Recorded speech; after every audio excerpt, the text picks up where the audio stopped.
तो पहला क्वेश्चन है, रिटायरमेंट एज 55 है या 60? देखिए एज ऑफ नाउ तो 60 ही है और ये मुश्किल है कि इसको 55 कर दिया जाए।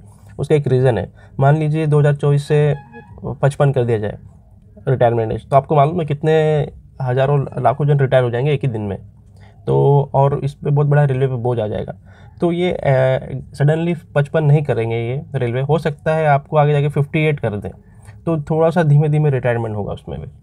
और मेरा मानना है, अगर मेरा पर्सनल पर्सपेक्टिव बताऊं मैं आपको, 55 एज एकदम परफेक्ट है।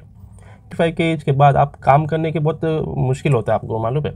खासकर जो हम यंग जनरेशन है और जो आजकल का जो वातावरण है और खान पान है उसको मद्देनज़र रखते हैं आपका 55 एज सही है, क्योंकि यार रिटायरमेंट का लाइफ का एंजॉय भी तो करना है ना। तो अगर 55 में अगर रिटायर होता है तो कुछ तो लाइफ एंजॉय कर पाएगा अपने रिटायरमेंट पैसे का, कि सारे पैसे बच्चों के नाम भी कर देंगे। तो मेरे ख्याल से 55 सही रहेगा, लेकिन एज ऑफ नाउ 60 ही है। अगला क्वेश्चन है जो अक्सर बहुत पूछते हैं, फैसिलिटी टू रेलवे एम्प्लॉयज़। देखिए बहुत सारी फैसिलिटीज़ मिलती हैं, तरह तरह की, इतनी सारी मिलती है कि किसी किसी को तो पता ही नहीं होता ये भी उनके लिए फैसिलिटीज़ मिलती है। जैसा कि मैं आपको बताऊँ, जो सबसे पॉपुलर हो पास फैसिलिटीज़, ठीक है। आपको साल में जब से हम नए भर्ती होंगे तो आपको एक पास आपके लेवल के अकॉर्डिंग और 4 पीटीओ। जैसे आपको 5 साल हो जाएगा, आपका 3 पास और 4 पीटीओ हो जाएगा। ये तो हो गया आपका पहला। और दूसरा है, आपको मेडिकल सुविधाएं मिलेगी आपकी फैमिली को, जो इमीडिएट फैमिली, आपके वाइफ या हस्बैंड या आपके बच्चे और आपके डिपेंडेंट, तो इनको मेडिकल फैसिलिटीज़ आपके जो रेलवे हॉस्पिटल्स है उसमें सर्दी जुकाम से लेकर बड़ी से बड़ी बीमारी का इलाज किया जाएगा। उसके बाद हमें हर साल सिक लीव 20 सिक लीव मिलता है। बीमार होने पे हम ये लीव का इस्तेमाल कर सकते हैं। अगर आप एक दिन अगर सिक लीव लोगे तो आपका 2 बैलेंस कटेगा और इसकी वजह से आपको फुल पगार मिलेगा। उसके बाद है आपको क्वार्टर्स की सुविधा दी जाती है। हर जगह तो क्वार्टर मिलना मुश्किल रहता है, कहीं कहीं जगह जहाँ पे बड़ी सिटीज़ में, खासकर मुंबई में, लेकिन बाकी जगह भी क्वार्टर्स मिलते हैं, सुविधाएं रहती है और मिल भी जाती है और ठीक ठाक क्वार्टर रहते हैं, ऐसे भी इतना वो नहीं रहता। उसके बाद है एनपीएस, पेंशन की सुविधा मिलती है। हम अपने जो सैलरी से कंट्रीब्यूट करते हैं, गवर्नमेंट भी कंट्रीब्यूट करती है उसमें, तो वो एट द एंड कॉर्पस अच्छा बन जाना चाहिए रिटायरमेंट में। उसके बाद और अगला फैसिलिटी, अगर आपकी डेथ हो जाए सर्विस के दौरान तो आपके जो स्पाउस है या उनके अपने बच्चे हैं उनको नौकरी दी जाती है। ये बहुत बड़ा रेलवे का, मतलब इससे बड़ा इंश्योरेंस क्या हो सकता है ना। और एक बात बताऊं, सर्विस मतलब जॉब करने के दौरान आप ड्यूटी पर हो, अगर आपका कुछ एक्सीडेंट या किसी अन्य कारण से आपकी डेथ हो जाती है तो आपकी फैमिली को आराम से लाखों रुपया मिलता है, 15-18 लाख मिलता है।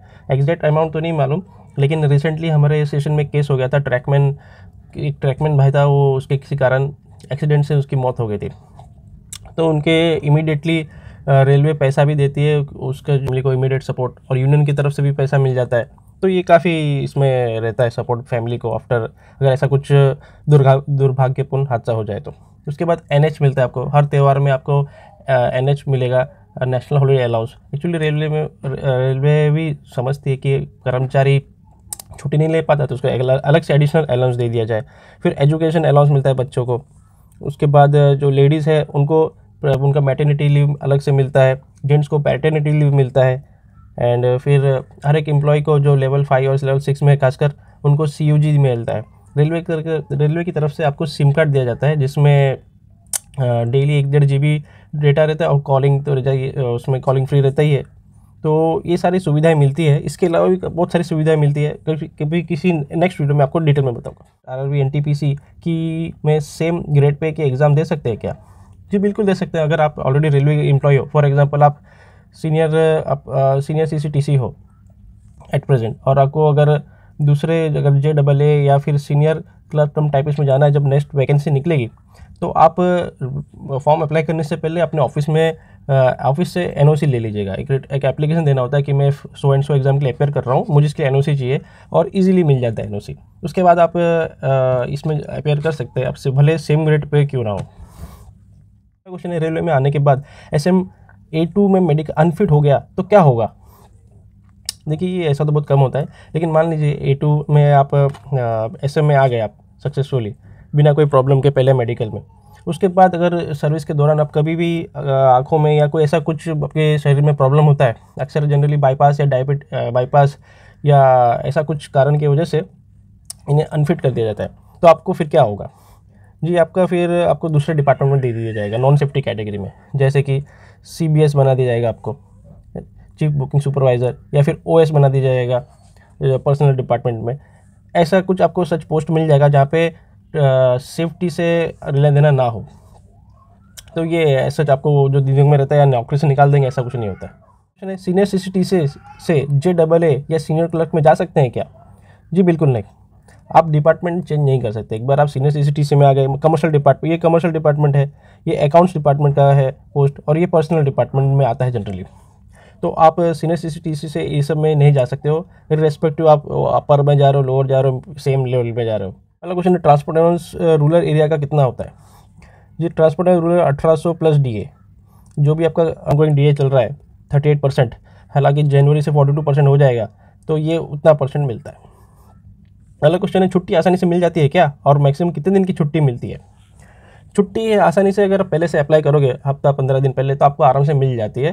थोड़ी दिक्कत कभी होती है जब त्यौहार रहता है, दिवाली, छठ पूजा, और इसी तरीके से होली, जब भी सबको जाना होता है, तब जाके प्रॉब्लम आती है। और खासकर छोटे स्टेशनों में जहाँ पे स्टाफ लिमिटेड रहता है, ऑलरेडी एक आध दिन ऑलरेडी छुट्टी पर है, कोई सिक पे चला गया, फिर आपको छुट्टी मिलने में तकलीफ, ऐसा हो सकता है, ऐसा कभी कभी सिचुएशन आ जाता है। और मैक्सिमम 15 दिन की छुट्टी आपको आपका इंचार्ज दे सकता है। जो आपका इंचार्ज है स्टेशन में या जिस भी डेपो में काम कर रहे हो, वो आपका इंचार्ज 15 दिन की छुट्टी दे सकता है। अगर आपको इससे ज़्यादा लेनी है, 15-20 दिन या 25-30 दिन, तो फिर आपको फिर जो आपका उसका इमीडिएट ऑफिसर है, वो आपको उससे आपको सैंक्शन कराना पड़ेगा। तो आपका जो इंचार्ज है वही इसको फीडबैक देगा, हाँ मेरे पास आदमी है जो आप दे सकते हो, तो उस बेसिस पे ये आपको छोड़ देगा। 12 बेसिस पे जॉब इन रेलवेज, देख सकते हो कि जो RRB NTPC नोटिफिकेशन निकलता है, जो लास्ट निकला था 2019 का, तो उसमें जो 12th क्लास के लेवल थे, उसमें करीब 4 से 5 पोस्ट थे, जिसमें junior clerk cum typist, account clerk cum typist, junior time keeper, trains clerk, commercial clerk, तो ये सब रहता है उसमें। जो भी 12 पासेस हैं वो जो भी 12th पास हैं वो इसमें अप्लाई कर सकते थे। उसके बाद है अगर ALP टेक्नीशियन में क्या चाहिए रहता है आपको, 10th तो पास चाहिए रहता है, उसके साथ आपका ITI रहेगा, वो भी टेक्निकल ट्रेड होना चाहिए उसमें। उसके बाद ग्रुप D के आप अप्लाई कर सकते हो, जिसमें भी 10th पास की ज़रूरत है। अगला क्वेश्चन है, लेवल 5 वालों को कौन से क्लास का पास मिलता है? लेवल 5 वालों को 3rd AC का पास मिलता है। थर्ड AC, तो जो भी नए ज्वाइन करेंगे उन्हें 5 साल तक 1 सेट पास और 4 PTO मिलेगा। ठीक है, पास में आपको फुल एग्जाम्पशन रहता है, कोई पैसा लगता नहीं है। PTO में आपको 1/3 पे करना पड़ता है फेयर अमाउंट का, और 5 साल बाद आपको 3 पास और 4 PTO मिलेगा। लेकिन इसमें एक अपवाद है, जो लेवल 5 वालों में जो गुड्स गार्ड है, गुड्स ट्रेन मैनेजर, उनको लेवल 6 की तरह ट्रीट किया जाता है लेवल 5 में होने के बावजूद भी। तो उनको 2nd AC का पास मिलता है। तो उनका भी ऐसा ही रहेगा, 5 साल में 1 पास और 4 PTO, 5 साल हो जाने के बाद 3 पास और 4 PTO। ये भी इंपॉर्टेंट क्वेश्चन है। ऑन रिक्वेस्ट पर एक जोन से दूसरे जोन जाने पर सीनियरिटी लॉस होता है क्या, और क्या सैलरी में इफेक्ट होगा इसका, प्रमोशन में दिक्कत आएगी क्या?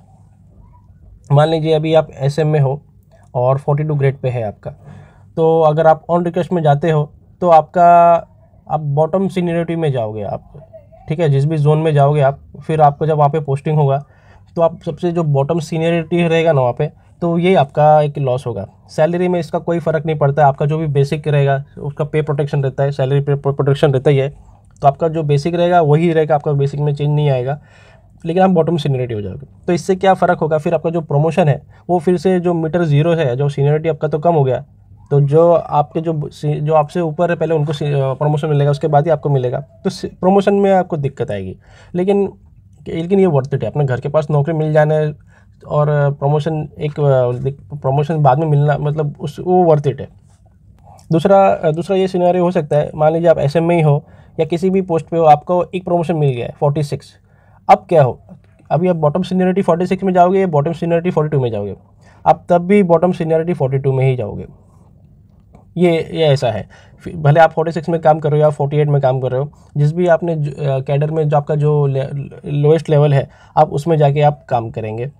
अगर मान लीजिए 46 में भी आपका बेसिक जो भी बढ़ गया होगा अभी वो काफ़ी, फिर भी आपका बेसिक में कोई फ़र्क नहीं पड़ेगा, आपका सैलरी वैसे का वैसे मिलता रहेगा, आपका इंक्रीमेंट भी वैसे का वैसे मिलता रहेगा। लेकिन दिक्कत खाली आएगी आपको जो नेक्स्ट प्रमोशन मिलेगा 42 से 46, वापस आपको जितना टाइम लगा था उतना टाइम लगेगा। तो आशा करता हूँ दोस्तों आपको वीडियो पसंद आया होगा। कमेंट्स में बताइए आपको वीडियो कैसा लगा।